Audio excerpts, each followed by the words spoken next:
기도하겠습니다. 주는 그리스도시요 살아계신 하나님의 아들이시나이다. 하나님 감사를 드립니다. 오늘도 운명이 바뀌는 비밀이라는 말씀 제목을 가지고 저희들이 하나님의 음성을 듣기를 소원하오니 우리에게 주시기 원하는 정확한 하나님의 음성을 함께 들을 수 있도록 또 일주일 동안에 이 말씀 그대로의 성취를 현장에서 체험하게 하시며 이 말씀이 흘러들어가는 현장에 죽어가던 영혼들이 살아나며 현장이 변화되며 지속적인 생명운동, 말씀운동, 제자운동으로 연결되게 하셔서 다시 오실 그리스도의 첩경을 완성시키며 시간표를 앞당기는 은혜가 이번 한 주간 넘쳐나도록 마음껏 축복하여 주옵소서.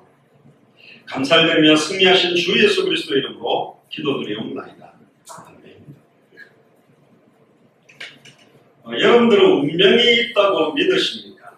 불신자들은 대개 이 운명에 대해서 관심이 굉장히 많고 이 운명을 바꾸기를 원하고 좀 좋은 나의 운명, 또 사주팔자 이걸 만들기 위해서 굉장히 많이 몸부림칩니다. 심지어 교회를 다니는 사람들 중에서도 진짜 예수를 그리스도로 정확하게 알지 못하는 사람들은 연초마다 토정비결 사주팔자를 좀 보고 올해는 물가로 안 가면 좀 좋겠다. 올해는 절대로 이사를 가지 마라. 올해는 장례식장을 절대로 가면 안 된다.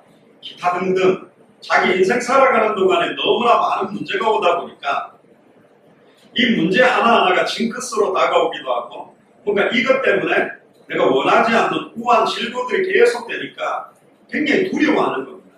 자신만만하게 살아가는 것 같은데 사실은 불안불안한 거죠. 저번에 텔레비전에서 그런 파악을 하는 게 나왔어요. 토정비결에서 가장 사주팔자가 좋은 연, 월, 일, 시간에 딱 태어난 사람들을 뽑으니까 전국에 한 40명이 있는 거예요. 똑같은 그 날짜라고 대충 뽑아낸 그 사람들. 소위 말하면 이때 딱 태어난 사람들은 진짜 소위 말하면 막 평생 운을 타고 태어났다. 그런 사람들을 파악하러 가기 시작한 겁니다.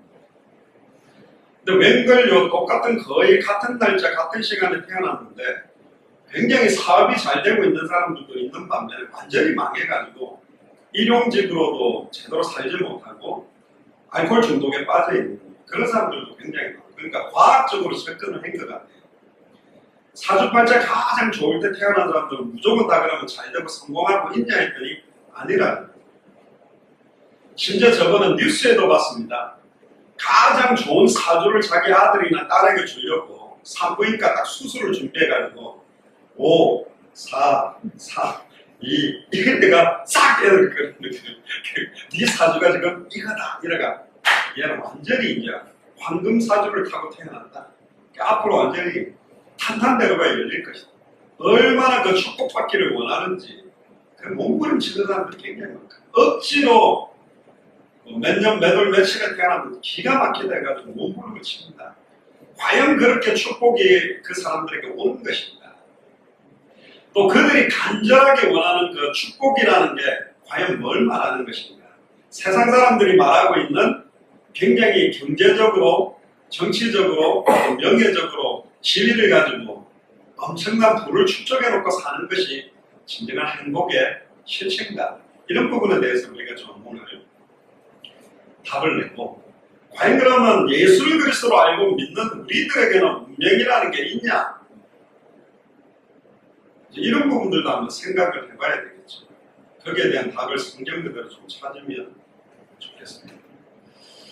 특히 운명이라는 말은 내 인생이 앞으로의 생존하고 망하고 살아가고 죽는 일들이 어떻게 진행되느냐에 대한 관심을 말하는데 이거는 인간을 포함해서 우주 전체의 역사는 어떤 힘에 의해서 뭔가가 돌아간다고 이 사람들이 주장을 합니다.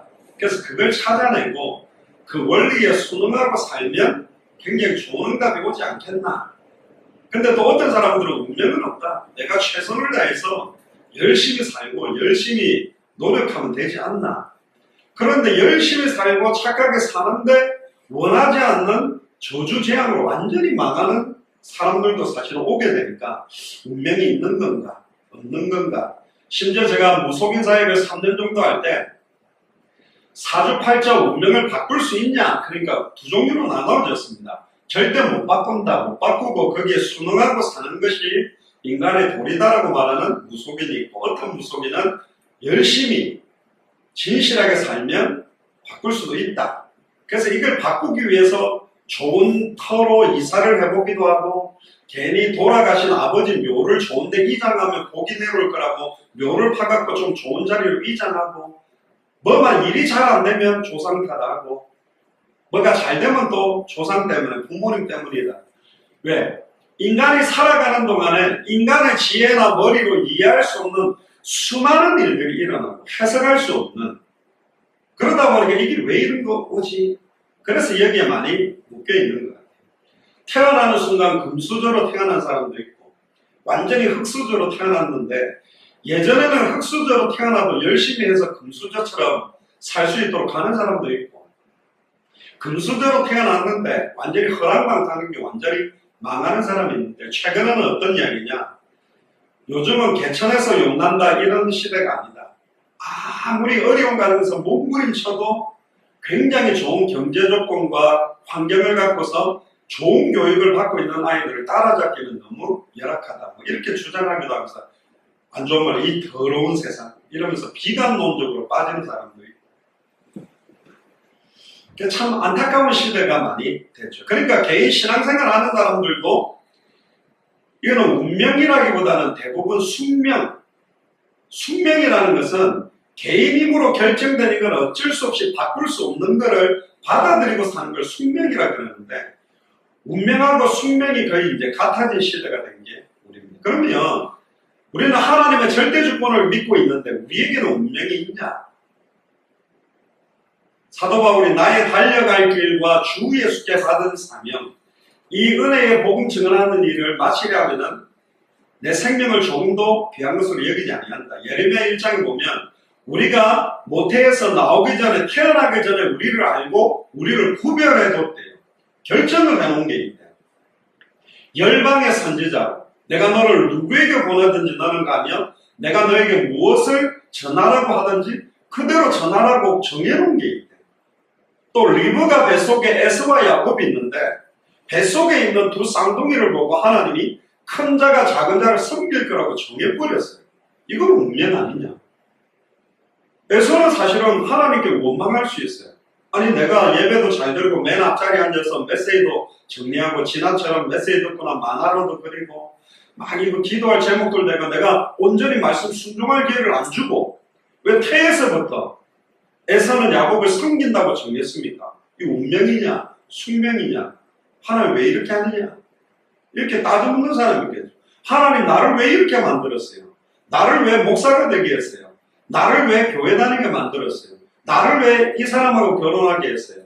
나에게 왜 이런 영적 문제가 있어요? 나에게 왜 이런 정신 문제가 있어요? 나에게는 왜 이렇게 마음의 상처가 있어요? 나에게는 왜 이런 환경 조건입니까? 나는 왜 어쩌다가 이런 부모 만났습니까? 원망할 수도 있겠죠.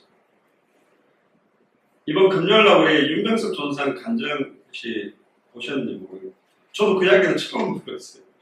와, 저분이 복음을 썼다면 정말 자살을 했어도 옛날에 했을 것 같아요. 친아버지가 자기를 팔고 어머니 얼굴은 본 적도 없고 그걸 겨우겨우 도망와서 또 친척 집안에 그 친척 뭐 이모님인가 그분이 또 돈을 받고 팔아버리고 거기에서 막 방황하고 그러다가 이 복음을 만나면 뭐 말 안 하신 건 제가 들은 게 있는데, 야 이게 뭐지? 거꾸로 소위 말하는 신세 한탄식으로 내 인생을 돌아본다면 막 원망해야 될, 저주해야 될 일들이 너무너무 많지는 않습니까? 아버지에 대해 왜 나를 낳았어요? 왜 우리 집안은 이래요? 왜 내 인생은 이렇지? 왜 나는 지금 이렇지? 의외로 신앙생활 하는 분들이 더 이 부분에 붙잡히고 묶여서 사실 시달리고 있는 사람들이 굉장히 많다는 거죠. 제가 조금 알아보니까요, 이 불신자들이 운명과 운세를 바꿀 수 있는 방법이 있대요. 그걸 되게 강조하는 사람이 있어서 제가 이야기를 한번 조금 해드리고 성경에서 답을 좀 찾아볼게요. 불신자들은 이 타고난 팔자를 좀 바꿀 수 있다라고 주장하는 사람들이 제법 있는 것 같아요. 그래서 첫 번째 어떻게 하면 바꿀 수 있냐? 불신자가 말하는 방법입니다. 그러니까 불신자 말로는 지천명하는 거다. 즉 운명을 먼저 깨달아라. 하늘이 나에게 준 명을 깨달아야 어디를 뜯어고치고 어떻게 살지. 소위 말하면 나는 물에 빠져 죽을 인생이다 그러면 절대로 물가로 안 가면 안 빠져 죽지 않겠냐, 뭐 이런 식으로 이야기를 합니다. 두 번째는 운명을 바꾸려면 적선하는 거래요. 선한 일, 착한 일을 많이 하면 인과응보적으로 내게 올 저주재앙이 착한 일을 많이 했기 때문에 조금 용서를 받아서 좋은 쪽으로 가도록 내 운명이 바뀌어지지 않겠나. 세 번째는 명상을 깊이 해야 돼요. 깊이 우주 만물의 원리와 이 우주 만물의 이치를 깨닫기 위해 나 자신을 낮추고 그 거대한 원리를 찾으려고 막 깊이 명상하다 보면 내 운명이 바뀐다. 네 번째는 풍수지리를 생활화해라. 음양오행에 맞춰서 어디로 이사가면 좋고 나는 어떤 음식을 먹고 내 체질에 맞고 나의 어떤 몸도 보면 한의학에 가면 뭐 체질이 많이 있잖아요. 뭐 태양인, 태음인이다 뭐 그거를 잘 맞춰서 수능하면 운명이 굉장히 더 좋은 곳으로 갈 수 있다. 다섯 번째는 독서를 많이 하고요. 책을 많이 보면 운명이 바뀐대요. 뛰어난 사람들의 그 좋은 글들, 현자들, 소위 말하는 현인이라고 말하는 깊은 깨달음을 가졌던 사람들의 글을 많이 읽으면 내 운명이 좀 바뀔 것이다. 그러면서 맨 밑에 제일 웃긴 이야기를 했습니다. 결국은 그런다고 해도 이 문이 오기 위해서는 하나님, 부처님, 천지신명님, 조상님에게 간절히 기도하는 것이 중요하고 급작스럽게 어떤 일이 생기면 철학관, 영맹, 무당들을 찾아가서 물어야만 좋은 운명을 해서 내가 이거 보면서 무서워가지고 불신자들이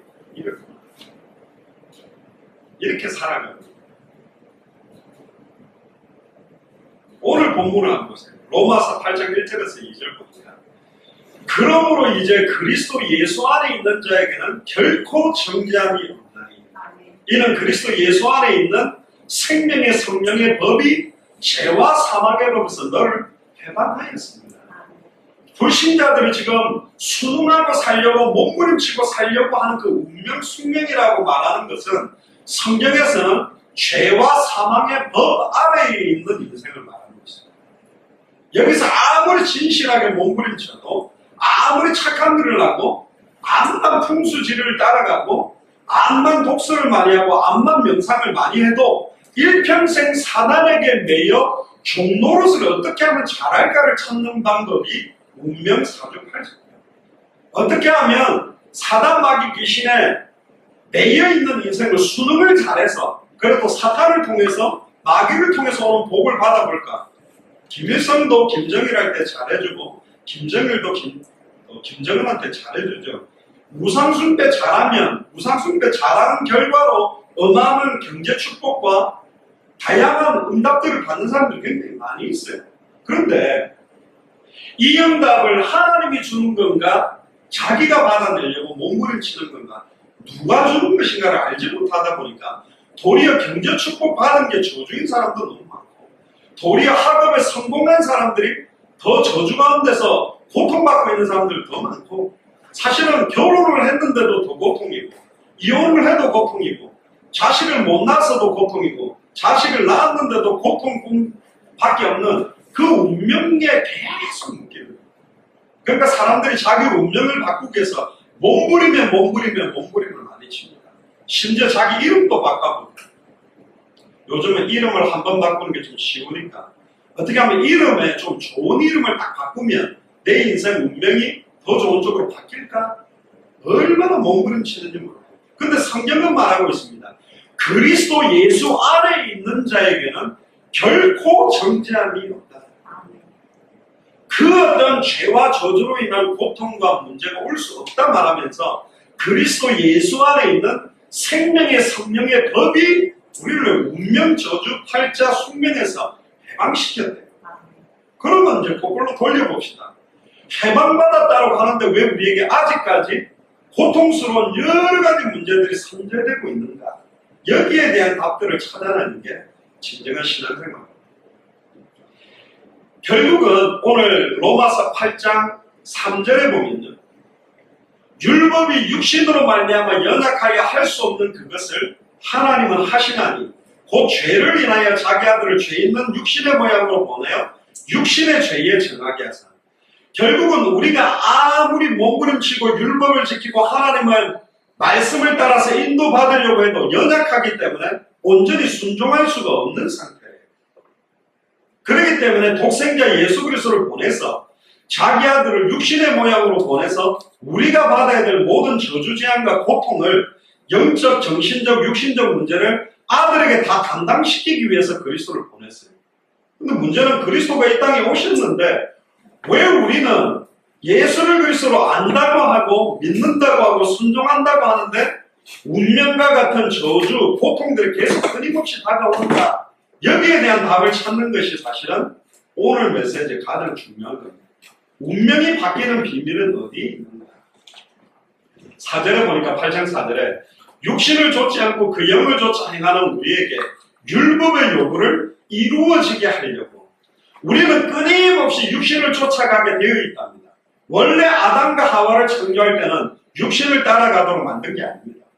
완전히 하나님을 순종하고 하나님께 영광 돌리며 심지어 어떤 자유의지를 주셨냐면 하나님의 말씀을 거부할 수도 있을 정도의 자유의지를 주셨어요.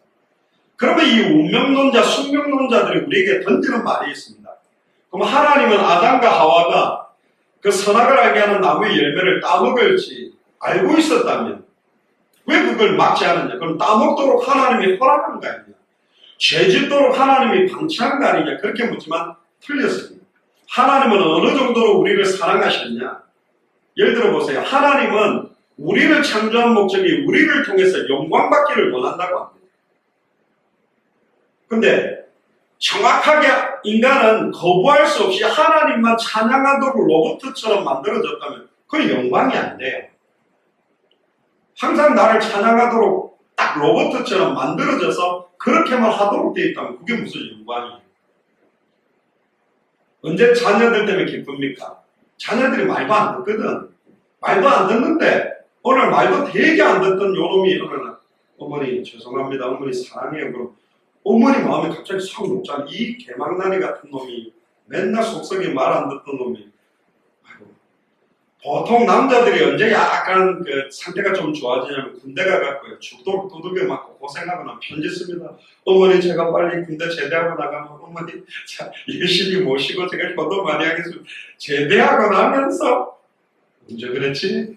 이놈이 그게 이제 조금 어려워지면요 부모님 생각나요. 뭐 부모님 은혜도 생각나고 이 상태가 이런 거예요.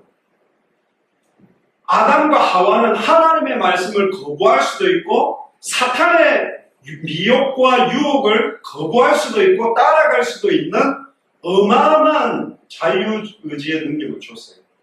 네가 사탄의 말을 따라갈 수 있는데도 불구하고 심지어 저 선악을 알게 하는 나무의 열매를 따먹는 날에는 하나님과 같이 될 수 있다는 유혹이 있는데도 불구하고 그거를 거부하고 나는 하나님의 약속을 붙들겠다. 그게 하나님의 영광이 되는 거예요. 하나님은 우리를 로봇으로 만들지 않았습니다. 지금도 마찬가지예요. 그런데 아담과 하와가 범죄하고 난 다음부터의 우리의 자유의지는 항상 어디를 쫓게 돼 있냐? 육신을 쫓을 수밖에 없는 자유의지. 나는 주님을 바라보려고 아니요. 성경은 그렇게 말하고 있잖아요. 우리는 생각하는 모든 것이 죄악으로 갈 수밖에 없는 자유의지 상태가 됐어요. 뭘 받아버렸어요? 사단의 공격을 받았기 때문에.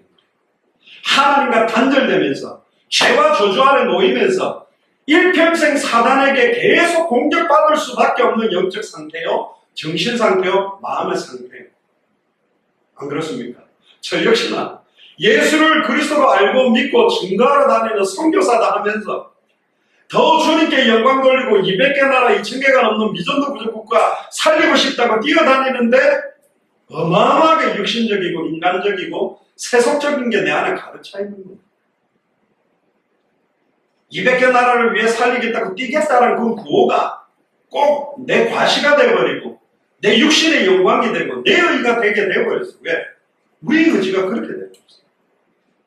그래서 내가 너희 속에 있겠으면 영원히 함께 있겠다. 할렐루야. 주님이 우리 안에 영원히 함께하지 아니하면 우리 자유의지의 상태는 완전히 사탄을 숭배하고 육신을 쫓고 세속화 속으로 완전히 어떤 면에서는 지옥과 저주의 나락으로 떨어질 수밖에 없는 자유의지 상태라는 거예요. 그걸 인정해야 돼요. 어떤 분들은 내가 굉장히 착하다고 생각하는데요. 저도 옛날에 그랬습니다. 근데 복음을 좀 알아보니까 착한 척하는 게 더 이게 고도로 더러운 상태라는 걸 알았어요. 가식적이고 이중적이고. 지금 우리의 자유의지 상태는 날마다 주님을 바라보고 날마다 찬양하고 날마다 기도하고 날마다 주님이 원하는 대로 갈 수 없는 자유의지 상태. 그래서 우리에게 뭐가 필요하냐? 날마다 성령의 충만함이 필요해요. 하나님의 은혜가 아니고는 안 되는 상태라니까.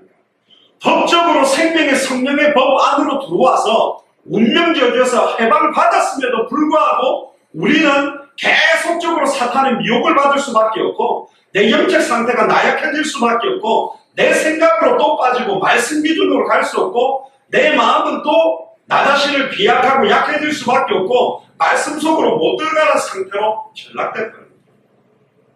그래서 성령의 능력을 덧입는 것이 너무 중요합니다. 그러면서 로마서 8장 5절 6절에 보세요.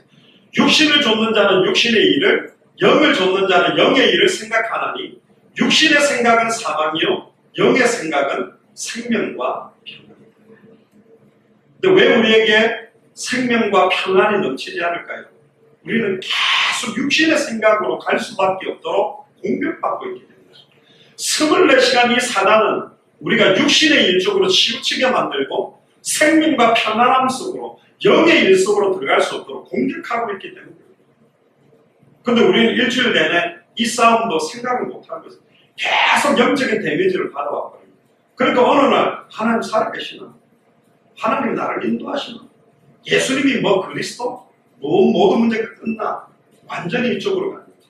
그래서 7절에 이런 이야기를 합니다. 육신의 생각은 하나님과 원수가 되나니 이는 하나님의 법에 굴복치 아니할 뿐 아니라 굴복할 수도 없다. 육신에 있는 자들은 하나님의 기쁘게 할 수 없다. 만일 너희 속에 하나님의 영이 거하시면 너희가 육신에 있지 아니하고 영에 있나니 누구든지 그리스도의 영이 없으면 그리스도의 사람이 아니다.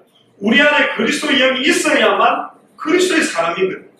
근데 우리는 예수를 그리스도로 알고 믿고 내 안에 주인으로 모셨다 하는데 아직도 육신의 일을 도모할 수밖에 없는 상태가 됩니다. 그러니까 계속적인 운명저주 팔자에서 일어나는 영적인 문제, 정신의 문제, 마음의 문제, 환경의 고통들을 또다시 겪고 있는 거예요. 생명의 성령의 법 속에 들어와 있으면서도 불신자들이 겪고 있는 고통 가운데로 계속 떨어지고 있는 거예요. 그러면 여기에서 이제 우리가 어떻게 좀 인도를 받아야 될 것인가. 13절에 보니까 우리가 육신대로 살면 반드시 죽을 것이로되 영으로서 몸의 행실을 죽이면 살리니 하나님의 영으로 인도함을 받는 그가 하나님의 아들이다. 그러면서 진짜 중요한 이야기를 합니다. 15절에 우리는 무서워하는 종의 영을 받지 아니하였고 양자의 영을 받았다. 예수 그리스도의 영을 받았다. 그래서 아버지가 부르짖을 수 있다. 특히 16절에 성령이 친히 우리 영으로 더불어 우리가 하나님의 자녀인 것을 증거하고 계신다. 자, 여기에서 이제 우리가 좀 결론적인 답을 좀 내리면 좋겠습니다. 성경에서는 운명이라는 단어를 쓰지 않고 숙명이라는 단어를 쓰지 않고 생명의 성령의 법 아래 있는 저와 여러분들에게 사용하는 단어가 하나 있습니다. 그게 뭐냐면 따라해 보시기 바랍니다. 하나님의 섭리. 우리에게는 운명이 없어요. 생명의 성령의 법 아래 있는 사람은 운명이 아닌 하나님의 섭리 가운데 있다고 이야기합니다. 창세전에 영세전에 우리를 알고 계시고 예정하셨다고요. 심지어 뭐라고 그러면 아담의 허리에 우리가 있을 때 이스라엘의 허리에 우리가 먼저 있었다고. 그럼 우리를 이 땅에 태어나게 하고 살게 하고 죽게 하는 모든 것들이 하나님의 창세전 영세전에 계획하셨대요.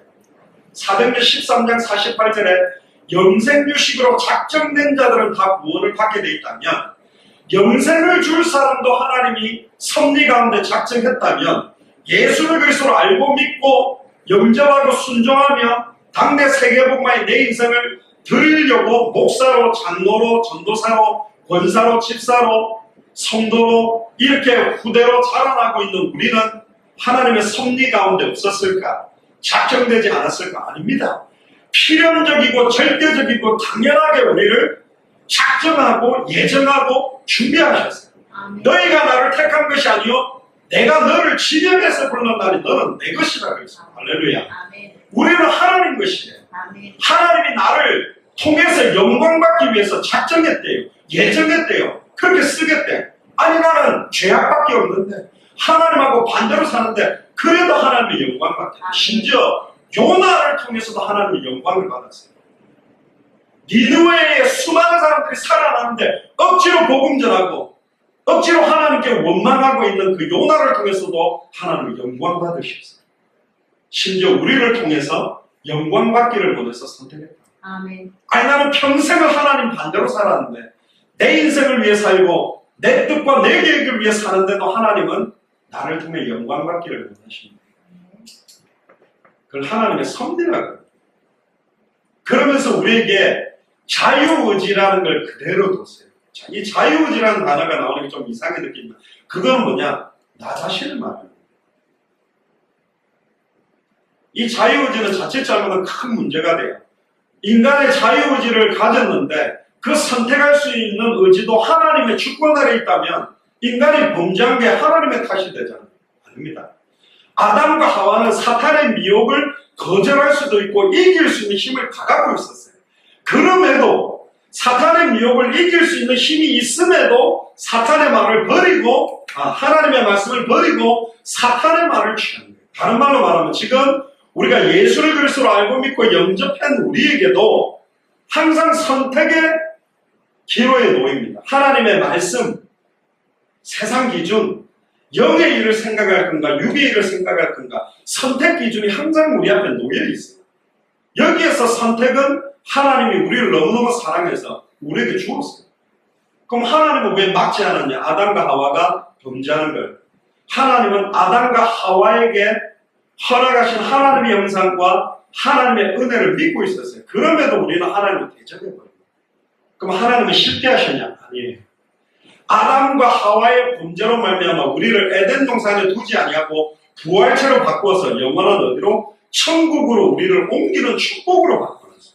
창세기 3장의 저주를 계시록에 나오는 축복으로 바꾸어 놓을 수 있는 것이 하나님의 섭리입니다. 할렐루야. 문명하고 틀려요. 하나님은 우리의 선택에 따라서 가장 더 좋은 계획으로 우리를 인도해야 합니다.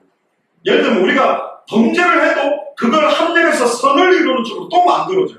또 실수를 하는데 그걸 합력해서 선을 이루는 쪽으로 또 바꿔요. 그럼 아이고 할렐루야. 내 원하는 대로 막 해도 축복 이걸로 바꿔놓는다는 말이냐? 축복으로 바꾸세요. 근데 한 가지 하나님 우리를 깨닫게 하세요. 결론적으로 뒤에 나올 겁니다. 이 자유의지는 그렇게 사용하라고 준 게 아담과 하와가 그 완전한 자유의지를 사탄의 말을 믿고 하나님을 대적하는 용도로 사용했는데 지금 우리에게 허락한 이 자유의지는 그렇게 쓰라고 준 게 아니라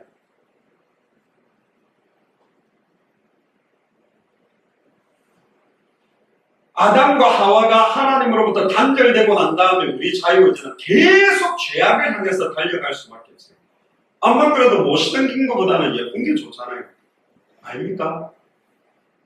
그러니까 여러분들 미장원에 가서 머리도 하고 눈썹도 그리고 또 뭐 운동도 하고 아니, 공부 못하는 것보다 공부 잘하면 기쁘죠. 내 자녀가 공부 잘했다 그러면 너무 기뻐가 아이고 치킨이라도 한 마리 사줄까 하고 막 기쁘지. 안 기쁜가요? 그건 맞아요.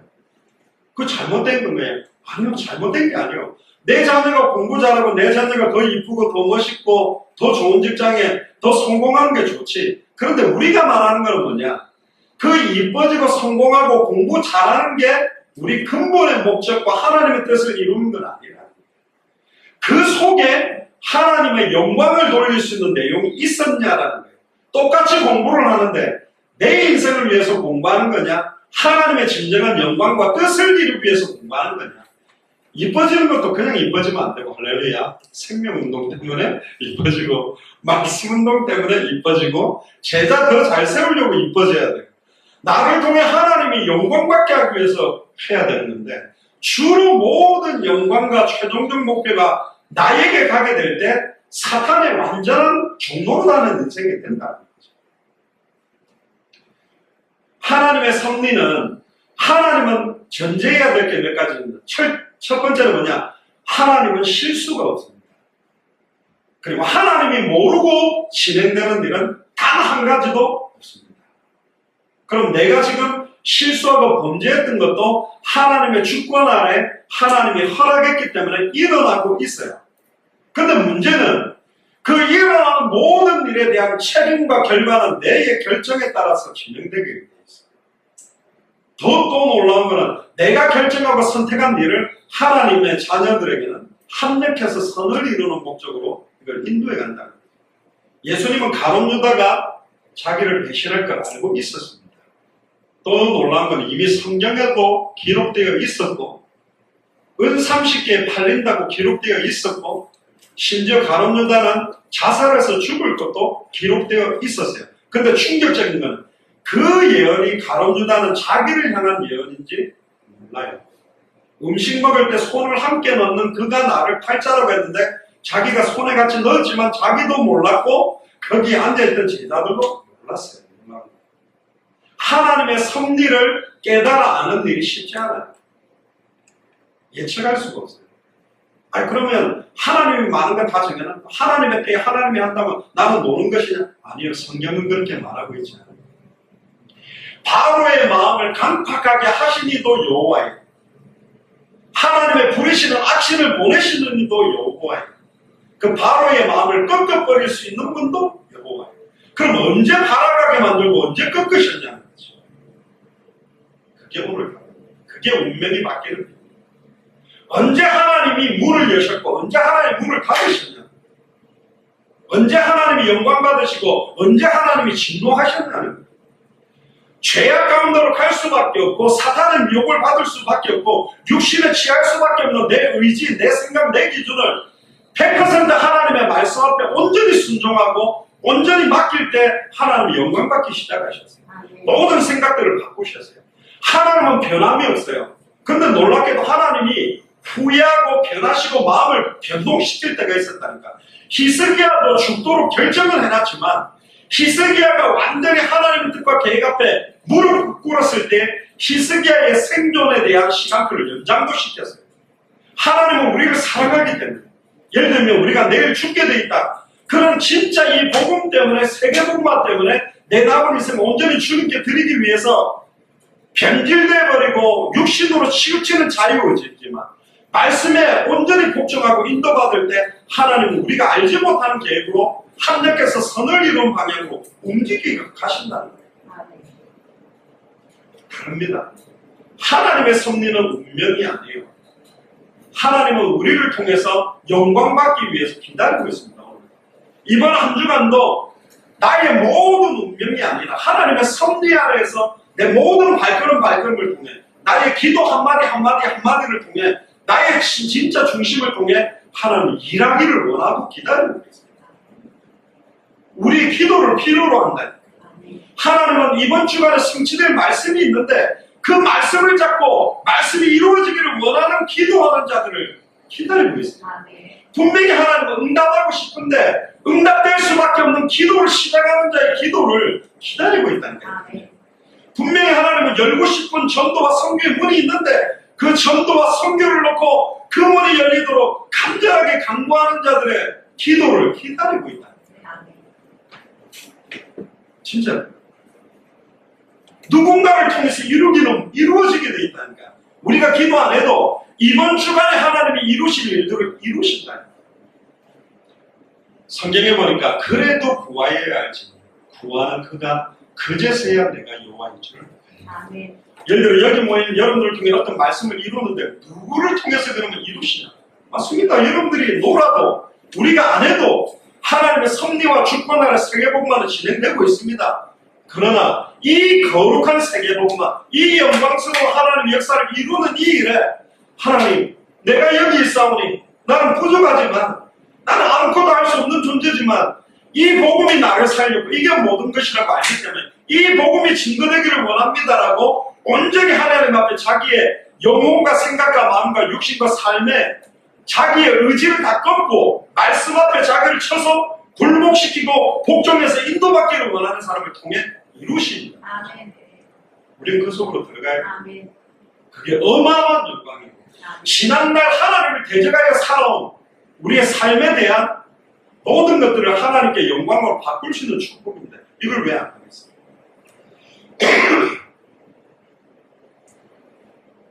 결론입니다. 가룟 유다 입장에서는 하나님께 원망할 수 있겠죠. 왜 창세전에 영세전에 나는 예수님을 팔게 됐습니까? 왜 나는 이걸 거부할 수 있는 힘도 안 줬습니까? 심지어 예수님이요 가장 안타까운 말을 가룟 유다에게 남겼습니다. 차라리 나지 아니하였으면 좋았을 것이다. 그 어떤 사람들은 이제 그걸 가지고 하나님 되게 원망합니다. 어떻게 하나님의 사랑이 하나님이냐? 가룟 유다는 그러면 하나님의 섭리 가운데 예수님은 팔도로 만들어진 존재냐? 불합리하다. 사랑이 아니다. 근데 그거는 우리가 합리적이다, 합리적이지 않다, 하나님의 사랑이다, 아니다 할 수 있는 권은 아니에요. 거기에 대표적으로 좀 많은 사람들이 싫어하는 토기장이, 옹기장이 비유를 하죠. 만드시는 분도 하나님이시고 깨뜨릴 수 있는 분도 하나님이시고 그 권에 대해서 우리가 감히 왜 깨요? 왜 나를 똑같은 흔으로 도자기를 만들었는데 왜 똑같은 흔으로 나는 요강을 만들었어요? 원망할 수가 없어요. 그런데 놀라운 거는 우리 편에서 보면 그게 하나님은 실수한 거고 공평하지 못한 것 같은데 진짜 하나님의 소원과 계획 가운데 보면 그 섭리도 하나님은 항상 의롭고 항상 선하시고 항상 영광받기에 합당한 완전한 계획을 이루고 계시는 분이 하나님. 우리는 몰라요. 근데 어마어마한 계획들이 녹아 있어요. 한 가지 분명한 건 우리가 불의의 병기로 쓰이지 않고 의의 병기로 이 복음을 전할 수 있는 자녀로 전도운동 속에 세계복음화 속에 있게 하셨다는 게 너무너무 귀하고 이 복음을 듣지 못하고 있는 그들에게 이 복음을 전해야 되는 시급성까지 알게 했다는 것은 진짜 은혜 중에 은혜입니다. 즉 우리의 자유의지는 결코 하나님의 절대주권적인 은혜와 강권적인 역사와 성령의 충만함 아니고는 날마다 하나님을 기쁘시게 하는 방향으로 갈 수 없는 상태다. 그래서 항상 상한 심령으로 하나님 앞에 자복하고 회개하고 하나님의 은혜를 충만하게 채우는 시간들이 우리에게 없다면 우리는 순간순간 하나님을 대적하는 모습으로 갈 수밖에 없다. 그 싸움들이 굉장히 필요합니다. 즉 인간의 자유의지는 저와 여러분들 일주일을 살아가는 내 생각 기준은 하나님의 섭리와 또 정반대에 있지는 않습니다. 오히려 이 연약함들, 나의 추악함과 더러움을 아는 만큼 그리스도를 더 붙들게 되고 그리스도의 인도를 더 받기 위해 몸부림치는 거죠. 진정한 자유가 뭡니까? 마음대로 내 하고 싶은 걸 다 하는 겁니까? 아닙니다. 하나님이 가장 기뻐하시는 것에 온전히 순종할 수 있는 완전한 자유. 할렐루야. 추악하고 더러운 죄와 사망의 법으로부터 빠져나와서 영광스럽고 참된 생명의 성령의 법을 이루어가는데 우리 자유의지를 쓰라고 주신 겁니다. 할렐루야. 그게 영광 받으신다. 거부할 수 있는 것. 솔직히 말하면 세상 것이 훨씬 좋고 찬송가 복음성가보다 세상 가요가 더 감동이 오고 저도 간혹 지나가다가 세상 노래 한번 딱 들으면 감동 치고 그래요. 진짜 뭔가 이렇게 내게 힘이 되는 듯한 가요도 있거든. 그런데요, 그럼에도 불구하고 하나님의 진정한 찬양, 하나님의 말씀 가운데로 들어오는데 우리의 자유의지와 중심과 믿음들을 딱 순종하고 맞출 때 하나님의 역사가 어마어마하게 시작됩니다. 결국은 그 완전한 자유가 운명을 바꿀 수 있는 비밀인데 그 완전한 자유의 내용과 실체는 누구냐? 예수 그리스도 자신입니다. 아멘. 그리스도가 우리를 자유케 하셨고 진리를 알지니 진리가 너희를 자유케 하라. 이 자유함은 이제 세상 모든 죄와 저주를 마음껏 지어도 괜찮구나에 대한 자유가 아니라 완전히 하나님의 말씀에 복종하고 순종하고 예수 그리스도의 이름을 높이고 예수가 그리스도한 복음이 증거되는 이 일에 내 생을 온전히 드리는 자유입니다. 아멘. 생명의 성령의 법 안에서의 진정한 참된 자유와 누림을 우리가 허락합니다. 이거는 세상의 법, 죄와 사망의 법에서 누리는 쾌락하고는 다릅니다. 그 안에 있을 때 오는 참된 평안과 기쁨이 넘쳐나게 되죠. 그리스도 안이죠. 결론적으로 운명이 바뀌는 비밀, 만세와 만대로부터 감춰온 비밀의 실체는 예수 그리스도 자신이고 그분이 이제는 우리 안에 성령으로 오셔서 우리 하루하루를 가르치시고 깨닫게 하고 생각나게 하고 인도하시겠다. 지금 우리 안에 바뀌었습니다. 아멘. 예를 들어 내가 세상 것으로 육신적으로 갈 때 주님이 내 의지를 탁 틀어갖고 갑자기 세상 걸 잡으려고 하는데 손을 갖다가 딱 잡으면 안 돼. 이렇게 탁 막지 않고 있어요. 내가 이쪽으로 가려면 이리로 가면 안 돼. 저쪽으로 안 돼.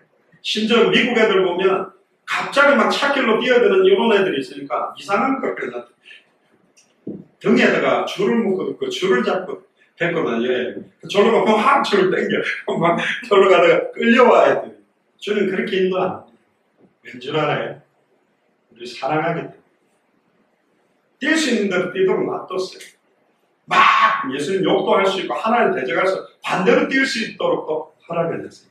그럼에도 불구하고 예수가 그래서 이 복음 안에서 또 성경의 전도 안에서 성경 끝을 향해 인도받기 위해서 순종하고 복종할 때 하나님 어마어마한 평안과 기쁨과 힘을 우리에게 채우시겠다. 아멘. 저는 믿습니다. 주님이 우리를 너무 사랑한다는 걸 알게 됐어요. 시간 가서 참 우리를 사랑하시고 참 오랫동안 우리를 기다려주고 계시다. 그리고 우리를 통해 영광 받기를 원하는 것도 아닙니다. 그동안 내가 영광 돌릴 수 있는 것처럼 하면서 하나님의 영광을 가로챘는데 남은 시간표가 진짜 온전히 오직 그리스도의 영광, 하나님의 영광만 돌려드리고 오직 예수가 여기서 복음만 드러날 수 있도록 남은 생을 드릴 수 있도록 이번 한 주간 운명이 바뀌는 비밀이 아니라 운명 속에 있는 사람들을 건져내고 살려내는 복음의 증거되는 최고의 한 주간이 되기를 주의 이름으로 축복합니다. 아멘. 주는 그리스도시오 살아계신 하나님의 아들이시나이다. 하나님 감사합니다. 창세전에 영세전에 우리를 아셨고 우리를 계획하시고 우리를 지명해서 부르시고 지금도 우리 안에 계신 주님, 순간순간 생명의 성령의 법 안에 있는 우리가 죄와 사망의 법의 상태로 몸부림치려고 하는 이 상황 속에 우리들에게 하나님의 은혜를 주시고 예수가 그리스도는 성경의 복음을 주셔서 이제는 생명의 성령의 법 안에서의 완전한 참된 자유와 절대적인 하나님의 주권을 믿는 믿음 안에서 순종하는 신앙생활을 할 수 있도록 인도해 주시니 감사를 드립니다. 특별히 예수가 그리스도의 복음을 알지 못하여 또 성경의 전도운동의 비밀 속에 있지 못하여 고통받고 방황하고 있는 많은 불신자들과 기존 신자들을 살려낼 수 있는 최고의 한 주간이 되도록 인도하시고 단 한 번밖에 없는 생을 오직 하나님께 영광 돌리며 하나님의 뜻과 계획을 이루는데 우리의 남은 생과 남은 시간표를 온전히 들을 수 있도록 축복하여 주시옵소서. 이번 한 주간도 지속적인 생명운동들이, 지속적인 말씀운동들이, 지속적인 제자운동들이 계속 확산되는 한 주간이 되도록 축복하여 주옵소서. 감사드리며 승리하신 주 예수 그리스도의 이름으로 기도드리옵소서.